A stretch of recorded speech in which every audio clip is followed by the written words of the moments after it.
गुजर रही है।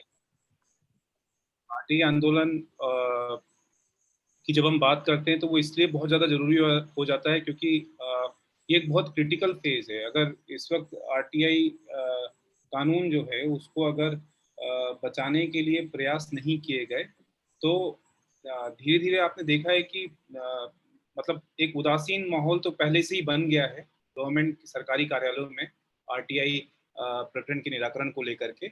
तो ये और ज़्यादा बढ़ते जाएगा अगर अभी आपने सही तरीके से इसको टैकल करने के लिए प्रयास नहीं किए। स्थिति इतनी खराब हो रही है कि आप देखेंगे कि गवर्नमेंट के कुछ डिपार्टमेंट्स और कई डिपार्टमेंट्स अब आगे बढ़ करके अपने आप राजपत्र में एक नोटिफिकेशन निकाल करके अपने आप को आरटीआई के दायरे से बाहर कर रहे हैं। ये गैर कानूनी है। ये हम सब जानते हैं कि कानून में आरटीआई कानून में इस तरह का कोई प्रावधान नहीं है। लेकिन जब मामला कोर्ट में भी जाता है, जब सूचना आयोग कोर्ट में जाता है और ऐसे कई मामले हैं जहां मध्य प्रदेश सूचना आयोग कोर्ट में गया है इन विभागों के खिलाफ, तो वो हाई कोर्ट से स्टे मिल जाता है। और फिर हाई कोर्ट में आप सबको मालूम है कि एक लंबी लड़ाई है हाई कोर्ट में। 6-6, 7-7 साल हो जाते हैं, उस पर कोई डिसीजन नहीं होता है। तो जाहिर है कि जुडिशरी से लेकर के जितने आपके प्लेटफॉर्म हैं, जितने लोग हैं, वो जब तक और मुझे लगता है कि जनता की आवाज़ सबसे बड़ी आवाज़ होती है, वो बड़े से बड़े काम जो होते हैं वो हो जाते हैं। तो इसीलिए हमें जन जागरण की बेहद आवश्यकता है कि लोग जो हैं उनसे जुड़े हुए जब भी मामले आते हैं, मसले आते हैं तो बड़े संवेदनशील होकर के उसका निराकरण करें। और नहीं तो फिर ये जो हम देख रहे हैं वो धीरे-धीरे खत्म हो जाएगा। क्योंकि जिस तरह से पेंडेंसी बढ़ती जा रही है और जो एक इसका उद्देश्य था कि 30 दिन के अंदर जानकारी देना और वो आप उसको पूरा कर ही नहीं सकते हैं क्योंकि जो पेंडेंसी इतनी बढ़ गई है तो पहले वो पुराने मामले होंगे तो नए मामले कब सुनेंगे।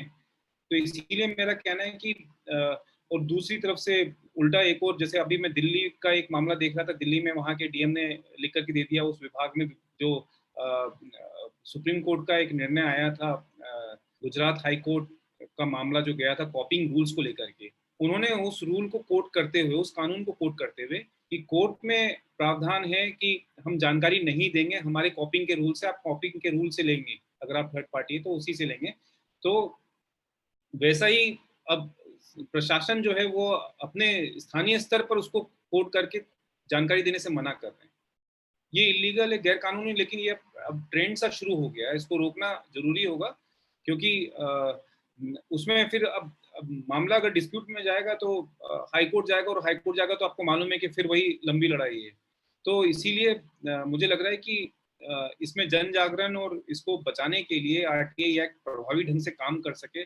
बहुत जरूरी है कि लोग इसमें जुड़ें और इसको लेकर के अधिकारियों से बात करें, लोगों से बात करें, जजेस से बात करें और उनको बताएं कि इस एक्ट से क्या अच्छा हुआ है, किस तरह से लोगों को क्यों ये एक्ट की जरूरत अभी सबसे ज़्यादा है। तो वैसे हम अगर वक्ता अगर जुड़ गए हैं तो हम लोग बिना समय गवाए अब वक्ताओं को सुन लेते हैं तो ज़्यादा बेहतर होगा।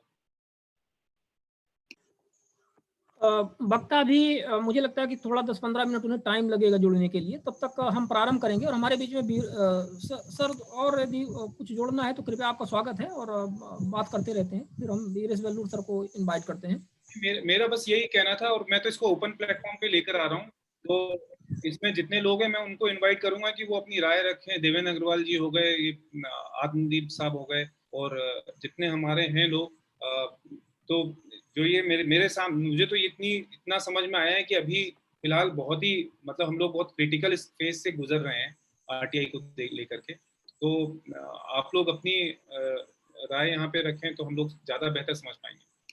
तो ठीक है सर, हम आत्मदीप सर को बुलाएं। आत्मदीप सर इस पर थोड़ा सा प्रकाश डालें। और अभी बीच में डिस्कशन भी इसका चल रहा था, आप आत्मदीप सर के फेसबुक पेज पर भी और हमारे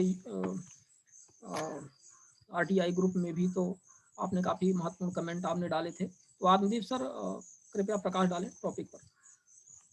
अपने आप को अनम्यूट कर लेंगे, अनम्यूट कर लेंगे, प्लीज अनम्यूट योरसेल्फ। नमस्कार आप सभी को। आज एक शुभ दिन है, अंतर्राष्ट्रीय